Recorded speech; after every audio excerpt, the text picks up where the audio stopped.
다니엘서 11장 25절에서 20절에서 35절 우리 찾으셔서 저랑 한 절씩 교독합시다. 그 왕위를 이을 자가 압제자를 그 나라의 아름다운 곳으로 두루 다니게 할 것이나 그는 분노함이나 싸움이 없이 몇 날이 못되어 망할 것이요. 또 그의 왕위를 이을 자는 한 비천한 사람이라 나라의 영광을 그에게 주지 아니할 것이다.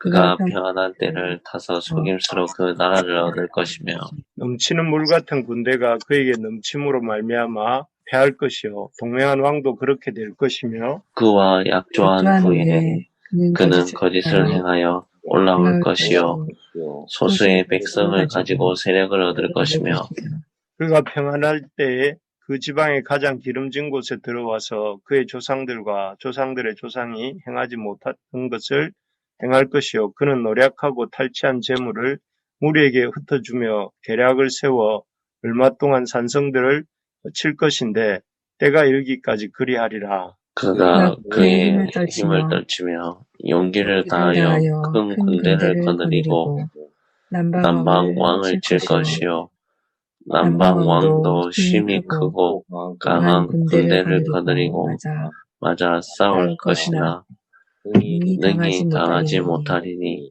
이는 그들이 계략을 세워 그를 침이니라. 그의 음식을 먹는 자들이 그를 멸하리니 그의 군대가 흩어질 것이요 많은 사람이 엎드러져 죽으리라. 이 두 왕이 마음에 서로 해하고자 하여 한 밥상에 앉았을 때에 거짓말을 할 것이라 일이 형통하지 못하리니 이는 아직 때가 이르지 아니하였으므로 그 일이 이루어지지 아니할 것입니다. 북방왕은 많은 재물을 가지고 본국으로 돌아가니니 그의 마음은 거룩한 언약을 거스르며 자기 마음대로 행하고 본토로 돌아갈 것이며 작정된 기한에 그가 다시 와 나와서 남방에 이를 것이나 이번이 그 전번만 못하리니 이는 기띔의 배들이 이르러 그를 칠 것임이라. 그가 낙심하고 돌아가면서 맺은 거룩한 언약에 분노하였고 자기 땅에 돌아가서는 맺은 거룩한 언약을 배반하는 자들을 살필 것이며 군대는 그의 편에 서서 성성 곧 견고한 것을 더럽히며 매일 드리는 제사를 폐하며 멸망하게 하는 가증한 것을 세울 것이며 그가 또 언약을 배반하고 악행하는 자를 속임수로 타락시킬 것이나 오직 자기의 하나님을 아는 백성은 강하여 용맹을 떨치리라. 백성 중에 지혜로운 자들이 많은 사람을 가르칠 것이나 그들이 칼날과 불꽃과 사로잡힘과 약탈을 당하여 여러 날 동안 몰락하리라. 그들이 몰락할 때에 도움을 조금 얻을 것이나 많은 사람들이 속임수로 그들과 결합할 것이며 또 그들 중 지혜로운 자 몇 사람이 몰락하여 무리 중에서 연단을 받아 정결하게 되며 희게 되어 마지막 때까지 이르게 하리니 이는 아직 정한 기한이 남았습니다. 아멘. 네, 오늘 말씀은 다니엘서 11장 20절에서 35절 말씀은 이 알렉산더가 죽은 후에 그 세워진 네 나라 중에 하나인 이 셀류코스 왕조의 안티오쿠스 4세, 흔히 또 안티오쿠스 에피파네스 4세라고 불리는 그 왕에 대한 아주 상세한 예언의 말씀입니다. 그가 그 안티오쿠스 4세가 어떻게 수리아 지역을, 시리아라고도 하죠. 수리아 지역을 다스리는 그 셀류코스의 왕이 되었는지, 또 그리고 번영을 누리게 되는지, 그리고 또 어떻게 하나님의 백성 이스라엘을 괴롭히다가 몰락하게 되는지에 대해서 이렇게 예언을 합니다. 참 이 셀류코스의 이 안티오쿠스 4세는 다니엘서에 여러 번 등장합니다. 그 수염소와 수양과 수염소의 비유해서 그 작은 뿔로서 등장하기도 하고 또 이렇게 그 몇 번 어떤 이스라엘 백성을 괴롭게 하는 그런 사람으로서 이렇게 몇 번 다니엘서에 등장하는데 참 이러한 그 안티오쿠스 4세에 대한 예언을 보면서 우리가 깨닫게 되는 것은 그 하나님이 바벨론이나 바사 제국과 같은 거대한 제국의 역사, 흔히 거시사라고 하죠. 그런 큰 나라의 큰 역사만을 간섭하시고 또 다스리시는 것뿐만 아니라 하나님은 동시에 이런 한 개인의 역사, 미시사라고 흔히 부르죠.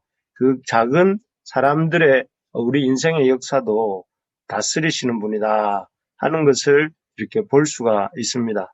참으로 하나님은 어떤 거시사뿐만 아니라 작은 미시사에서도 하나님이 되시는 우리를 크신 하나님이실 뿐만 아니라 우리 각자를 또한 살피시고 다스리시는 하나님이다 하는 그런 깨달음을 갖게 됩니다. 그렇기 때문에 이 거대한 우주와 인간의 역사 속에서도 우리 하나님께서 나같이 작은 존재에도 관심을 갖고 계시고 또 돌보시고 계시다 하는 그런 믿음을 가질 수 있기를 바랍니다. 참으로 하나님은 거대한 어떤 이 우주와 인류의 역사의 주인인 동시에 참새 한 마리 또 이렇게 머리카락 하나도 세심받아 있는 그런 세밀한 하나님이시다 하는 것을 믿음으로 이렇게 살아가는 우리가 되기를 소망합니다. 어쨌든 본문으로 돌아가 보면 안티오쿠스 4세의 이야기를 보면 그는 원래 21절을 보시면 이렇게 되어 있습니다. 또 그의 왕위를 이을 자는 한 비천한 사람이라 라고 되어 있죠. 그래서 여기 보면 그의 출신이 비천한 사람이다 라고 되어 있습니다. 원래 그는 어떻게 보면 이 말은 비천하다라는 말은 어떤 신분적인 것도 있지만 또 이렇게 다르게 표현하면 비열한 이런 뜻이라고 볼 수 있습니다. 사실 그는 비열한 사람의 전형 샘플 같은 사람입니다. 그는 권력을 얻기 위해서 자기 형을 이렇게 로마 제국의 인질로 보내고 또 자기 조카를 이렇게 독살을 합니다. 그래서 그렇게 형과 조카를 이렇게 해친 후에 그는 속여서 그의 왕위를 원래대로라면 형과 그 조카에게 우선순위가 있는데 빼앗아서 죽이고 빼앗아서 이렇게 왕이 되었습니다. 참 비열하죠. 이렇게 어떤 권력을 얻기 위해서 속이고 죽이고 그것도 남이 아니라 자기의 형과 조카를 그렇게 했다는 것이 옳은 방법이 아닌 것 같습니다. 그리고 왕이 된 후에도 속여서 셀루코스 가문의 왕이 된 후에도 그가 했던 일은 속임과 거짓을 일삼는 일이었습니다. 23절을 우리 한번 읽어볼까요? 23절 시작. 그와 약조한 후에 그는 거짓을 행하여 올라올 것이요 소수의 백성을 가지고 세력을 얻을 것이요. 여기에 보면 그와 약조한 후에 그는 거짓을 행하여 올라올 것이요 라고 되어 있는데 여기에 보면 주변 나라들과 이 조약을 맺고 그렇게 약조를 한 후에 거짓을 행하여 그렇게 이 역사에 기록된 바에 의하면 셀루코스의 이 안티오쿠스 4세는 아주 이렇게 평화협정 같은 것을 맺은 다음에 상대방을 안심시킨 후에 그 상대방을 아주 이렇게 기습해서 그 전쟁의 승리를 이렇게 얻고 또 영토를 확장해 나갔던 그런 사람이라고 할 수 있습니다. 사람이라고 한답니다. 그래서 그런 면에서 보면 참 옳지 못하죠. 안 싸우기로 해놓고 그래서 상대방을 방심시킨 후에 그리고 기습해서 공격하는 식으로 이렇게 주변 나라들과 이렇게 관계를 맺었고 그 속임이 그의 어떤 정치 전략 방식이었고 또 그 살아가는 방식이었던 것입니다. 특히 25절부터는 어떤 내용이냐면은 남방왕과 관련된 얘기입니다. 여기 북방왕이라 하면 여기 안티오쿠스 4세고 남방왕이라고 하면 이 프톨레미 가문인 그 애굽 이집트 왕조를 가리킵니다. 그 당시는 시리아와 이 이집트가 이렇게 경합을 벌이던 시대였는데 그는 남방왕과도 이렇게 어떤 관계를 맺을 때에 뭐 숫자적으로는 이길 만한 힘이 없었어요. 25절 보시면 그 북방왕인 자기가 이제 남방왕을 치려고 하니까 큰 군대가 이렇게 남방왕도 심히 강하고 25절 중반에 보면 남방왕도 심히 강하고 강한 군대를 거느리고 맞아 싸울 것이나 능히 당하지 못하리니 그들이 계략을 세우고 그를 치민이라 되어 있는데 이 남방왕이 강하고 강한 군대를 갖고 있기 때문에 이번에도 이 북방왕 안티오쿠스 4세가 이제 계략을 세우는데 그 계략이 뭐냐면 26절입니다. 26절을 한번 읽어볼까요? 시작. 그의 음식을 먹는 자들이 그를 멸하리니 그의 군대가 흩어질 것이요 많은 사람이 엎드러져 죽으리라. 그러니까 싸워서 이기지 못하니까 어떻게 했냐면은 그 남방왕과 함께 음식을 먹는 자들, 그러니까 그 측근들이겠죠. 그 측근들을, 남방왕의 측근들을 매수를 해요. 돈을 주고 사서, 그리고, 이렇게 그들을 통해서 남방왕을 죽이게 만드는.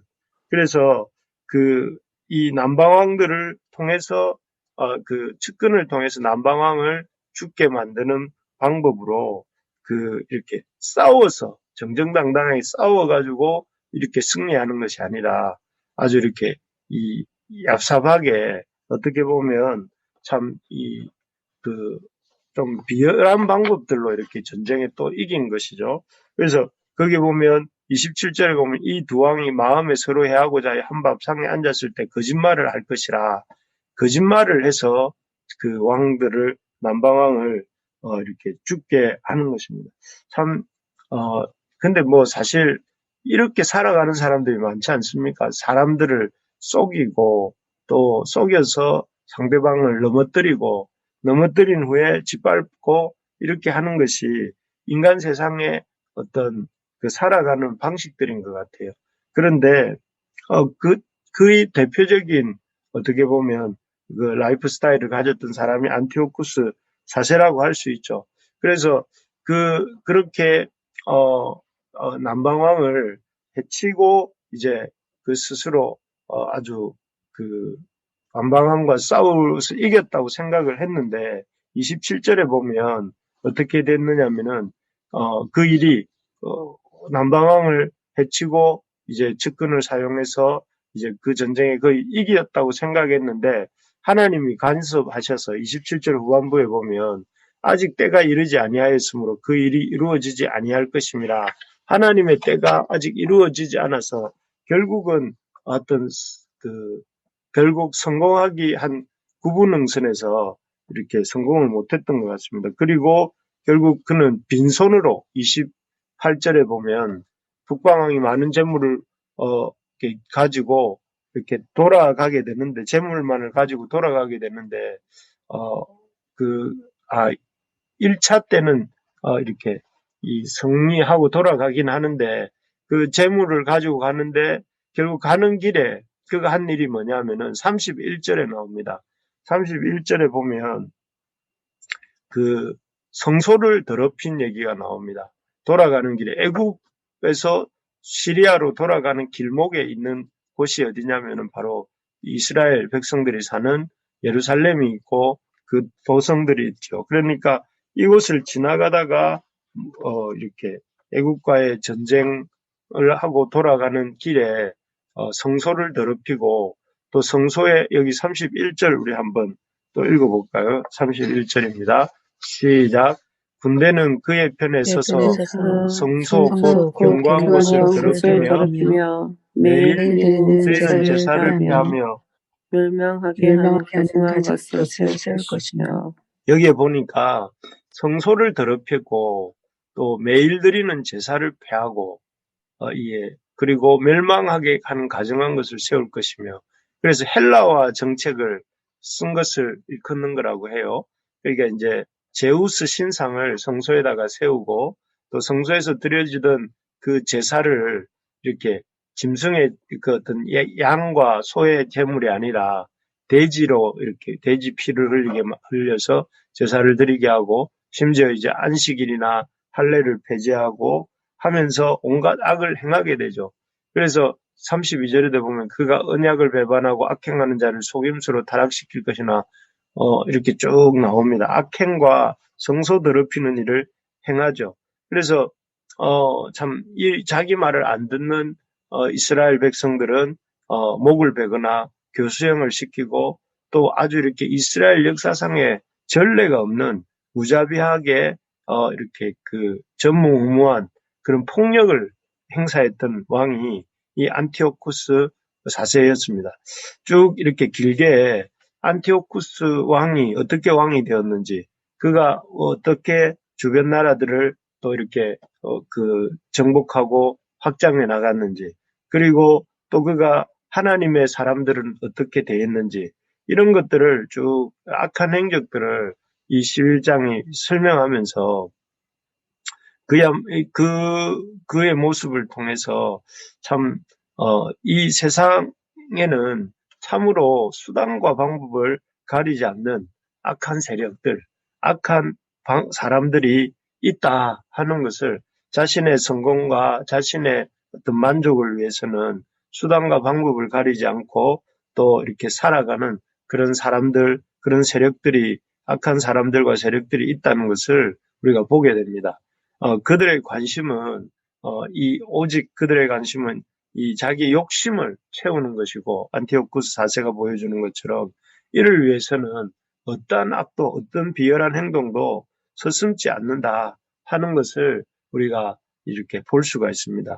그렇습니다. 그래서 우리가 이 세상을 참 살아가면서 이런 사실을 좀 염두에 두고 살아야 될 것 같습니다. 악한 사람들이 있고 악한 수단과 방법을 가리지 않고 그들의 성공과 만족을 위해서 하나님의 백성들을 짓밟고 속이고 또 그렇게 함으로써 이렇게 자신의 이득을 얻으려고 하는 이런 세력들이 있다 하는 것입니다. 그렇기 때문에 우리가 이 세상을, 또 그 세상에 속한 사람들을 너무 쉽게 믿고 또 이렇게 너무 순진하게 이렇게 보지 말아야 한다, 보지 말아야 되겠다, 이런 생각이 듭니다. 그래서 그저께 본 것처럼 어떤 우리가 하나님 앞에 살려고 할 때 우리를 이렇게 그렇게 하지 못하려고 하는 그 다니엘의 기도를 회방했던 그 악한 세력들처럼 그 악행을 행하는 이런 세력들이 있다는 생각을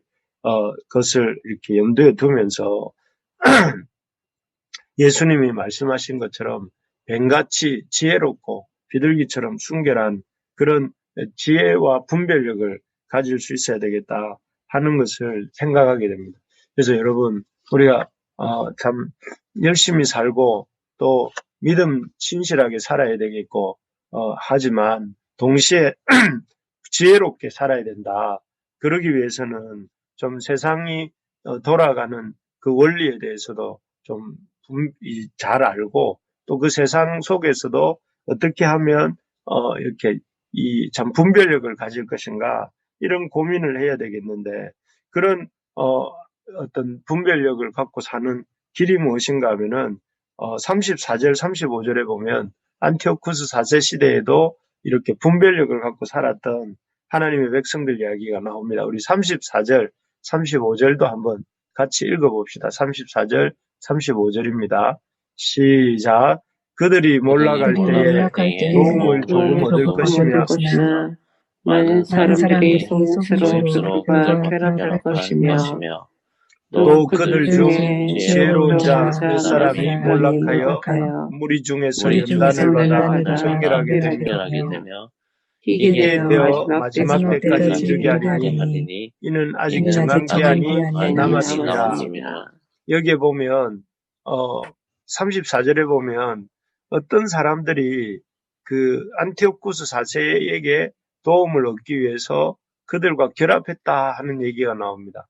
실제로 그 안티오쿠스 4세에게 빌붙어서 그의 환심을 얻고 그가 주는 어떤 그 유익들, 그가 주는 어떤 그런 달콤한 것들을 이렇게 얻기 위해서 변절했던 그 시대의 대제사장들 또 종교 지도자들 또 백성들 이야기를 이렇게 표현한 것이죠. 속임수로 그들과 결합했다 이렇게 표현했는데 반면에 35절에 보면 그러한 어떤 이 안티오쿠스 4세의 세력에 결합하지 않고 지혜로운 자 몇 사람이 몰락하여 무리 중에서 연단을 받아 이 정결하게 되며 희게 되어 마지막 때까지 이르게 하리니. 그래서 어떤 사람들은 비록 세상적으로 볼 때는 몰락하였지만 연단을 받고 정결하게 되고 희게 남았다 이렇게 표현이 되어 있습니다. 그래서 그 믿음을 잃지 않고 그 어떤 악한 안티오쿠스와 결합하지 않고 또 오히려 이렇게 의롭게 살면서 연단을 받고 정결하게 살고자 이렇게 애썼던 사람들이 있었다 하는 것을 이렇게 말을 합니다. 뭐 우리가 흔히 알고 있는 하시딤이라고 하는 또 에세네파라고 하는 그런 유대 종파 사람들은 그런 안티오쿠스 4세와 그의 어떤 아주 세속적인 정책에 참 반대해서 그들의 신앙을 지키기 위해서 어떤 예루살렘을 떠나 살기도 하고 또 광야로 들어가기도 하고 아주 이렇게 어떤 스스로 고난의 길을 또 아주 어려운 길을 갔던 사람들을 얘기하고 있는 것이죠.